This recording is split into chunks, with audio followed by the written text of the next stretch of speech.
तो दोस्तों हम लोग वर्णमाला ख़त्म कर चुके हैं, ठीक है। अब वो वर्णमाला से महत्वपूर्ण वस्तुनिष्ठ प्रश्न जो भी बनेंगे उनको हम लोग यहाँ देखने वाले हैं कि कौन कौन से प्रश्न यहाँ पे बन सकते हैं। तो आइए हम लोग स्टार्ट करते हैं। वर्णमाला के सभी प्रश्न हम लोग लेके आए हैं और कल से हम लोग वर्तनी स्टार्ट करने वाले हैं, तो कल का लेक्चर देखना ना भूलें। कल से हम लोग क्या स्टार्ट करेंगे, वर्तनी, ठीक है। महत्वपूर्ण वस्तुनिष्ठ प्रश्न में हम देखेंगे, पहला प्रश्न है, भाषा की सबसे छोटी इकाई है। भाषा की सबसे छोटी इकाई कौन सी हो जाती है? तो भाषा की सबसे छोटी इकाई क्या बताएं हम आपको? वर्ण।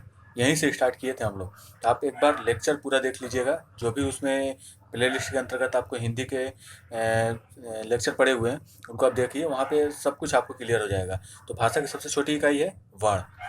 हिंदी में मूलतः वर्णों की संख्या, तो हिंदी में मूलतः वर्णों की संख्या देखिए 50 नहीं है, 51 नहीं है और 53 नहीं है। क्या बताए थे हम आपको? तो 52 बताए थे हिंदी में मूलतः वर्णों की संख्या, ठीक है। फिर है कि वर्णमाला कहते हैं। वर्णमाला किसको बताए थे हम? तो क्या बताए थे? शब्द समूह को बताए थे? नहीं। वर्णों के संकलन को बताए थे? नहीं।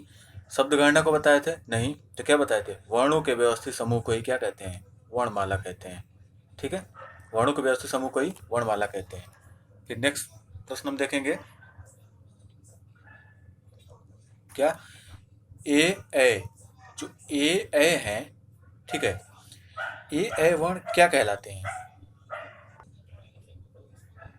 नासिक? नहीं। नासिक में कौन आते थे? सभी के पंचम जो थे वो आते थे। मूर्धन्य? नहीं। ओष्ठ? नहीं। तो कौन से आ जाएंगे? कंठ, तालव्य, ठीक है। ए ऐ का उच्चारण स्थान क्या आ जाएगा? वर्ण क्या कहलाएंगे? ये कंठ तालव्य। कंठ और तालव्य से ए ऐ को बोलते हैं, ठीक है।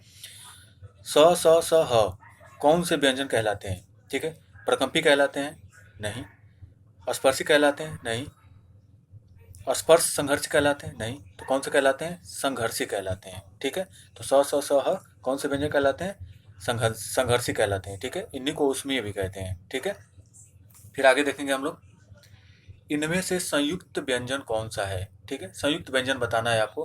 और संयुक्त व्यंजन आपको पता है कि संयुक्त व्यंजन कौन से होते हैं? जिनको दो दो शब्दों से मिलकर जो बने होते हैं, ठीक है। और कौन कौन से दो शब्दों से मिलकर बने हैं इसमें? तो इनमें से संयुक्त व्यंजन कौन सा है? देखिए, ढ है? नहीं।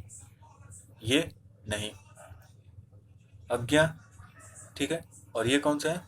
अंग। तो ये देखिए, ये तो है आपका क्या, ये आपके हो जाते हैं नासिक से बोलने वाले, ठीक है। और ये दोनों क्या हो जाते हैं? द्विगुण हो जाते हैं। द्विगुण या उच्छिप्त, उच्छिप्त या द्विगुण, ठीक है।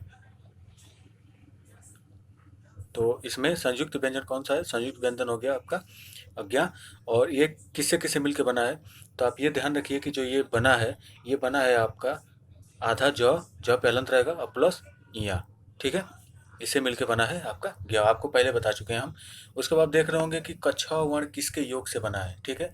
तो ये सभी क्या है? संयुक्त व्यंजन है, ठीक है। और संयुक्त व्यंजनों को हम बता चुके हैं कि कौन किससे मिलके बना है। तो आप देख रहे होंगे कि जो कछा है, कछा आपका मिलके बना है क और स से, ठीक है। आधा क पे हलंत और पेट फरुआ स, ठीक है। इससे मिलके आपका बना है कछा वर्ण, ठीक है। फिर है कि हिंदी वर्णमाला में व्यंजनों की संख्या कितनी है? तो आप ध्यान रखिए कि हम बता चुके हैं आपको कि हिंदी वर्णमाला में जो व्यंजनों की संख्या है, ये टोटल आपका कितनी है? 32, 34, 36 में से कुछ नहीं है, क्या है? 33 है, ठीक है। 33 हम आपको बता चुके थे, यही द्विगुण दोनों शामिल किए थे, तो 33 और 2 कितने हो गए थे? 35 हो गए थे, ठीक है। और स्पर्शी कितने हैं? तो टोटल व्यंजनों में जो स्पर्शी हैं ये 25 हैं। क वर्ग, ट वर्ग, त वर्ग, प वर्ग, ठीक है। ये सभी कितने हो जाएंगे आपके? ये सभी कितने हो जाएंगे? 25। निम्न में पस स्वर है, ठीक है। अब निम्न में जो पस स्वर है, ये निम्न में पस स्वर कौन हो जाएगा? तो निम्न में पस स्वर जो हो जाएगा आ हो जाएगा, ठीक है। ई नहीं होगा, ज नहीं होगा, ढ नहीं होगा, ठीक है। क्या हो जाएगा? आ। य र ल व किस वर्ग के व्यंजन है? तो य र ल व को हम क्या बताए थे? तो इनको हम बताए थे क्या? अंतस्थ। तालव्य नहीं होगा, ठीक है। तालव्य में कौन से आ जाते हैं? च वर्ग आ जाता है।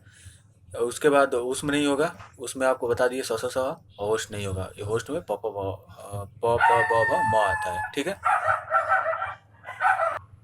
फिर है प्रयत्न के आधार पर ल किस प्रकार की ध्वनि है? तो प्रयत्न के आधार पर देखिए, पार्श्विक इसे देखेंगे, उच्छिप्त, प्रकंपित और संघर्षहीन। ये तीनों में से कोई नहीं है, तो पार्श्विक हो जाएगा हमारा प्रयत्न के आधार पे।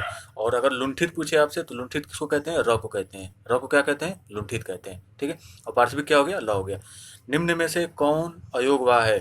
तो अयोगवाह अगर आपको बताना है, तो अयोगवाह में आप ध्यान दीजिए, विसर्ग, तो विसर्ग क्या हो जाएगा आपका? अयोगवाह हो जाएगा। और महाप्राण, अल्प प्राण और संयुक्त व्यंजन, ये हम आपको बता चुके हैं क्या होते हैं। ये कल ही के लेक्चर में हम लोग पढ़े थे कि अल्प प्राण, महाप्राण, सघोष, अघोष, ये सभी क्या होते हैं। हम आशा करते हैं कि आपको सब समझ में आ गया होगा। आप वर्णमाला पूरा लेक्चर लीजिए, 3 से 4 लेक्चर पढ़े हुए हैं, उनको पढ़ने के बाद आप वर्णमाला के कहीं से भी प्रश्न लेके आइए, सभी के सभी प्रश्न आपके हो जाएंगे। ठीक है, किसी भी प्रश्न में दिक्कत नहीं आएगी। ये कुछ प्रश्न थे जो पहले के आए हुए थे किसी न किसी एग्जाम में, तो उनको हम लोग लेके आए थे। और कल से हम लोग पढ़ेंगे वर्तनी। ठीक है, तो वर्तनी हम लोग बिल्कुल स्टार्टिंग से पढ़ने वाले हैं, आपके लिए काफ़ी इंपॉर्टेंट हो जाएगा वर्तनी। तो कल का लेक्चर रहेगा वर्तनी। धन्यवाद दोस्तों। और अगर आपको ये सही लगता है तो आप चैनल को सब्सक्राइब कर लें और वीडियो को लाइक और शेयर किया करें। धन्यवाद दोस्तों।